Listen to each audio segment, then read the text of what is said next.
Hello friends, పిల్లలకు hi, పెద్దలకు నమస్కారం. ఫ్రెండ్స్, మా షిరిడి సాయి ప్రేమ మందిర్ నందు ప్రసాదాలయం మరియు 20 అడుగుల ఆంజనేయ స్వామి విగ్రహం ప్రతిష్టాపన జరుగుతున్నది. హోమాలు, విగ్రహానికి జలాదివాసం, క్షీరాదివాసం, ధాన్యాదివాసం, పుష్పాదివాసం అన్నీ జరిగాయి. దర్శించండి.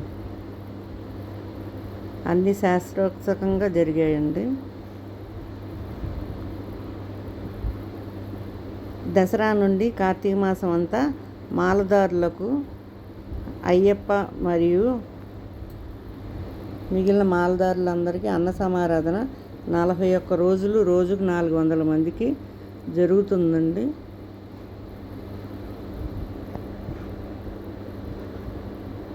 అందరూ బాగుండాలి, అందులో మనం ఉండాలి.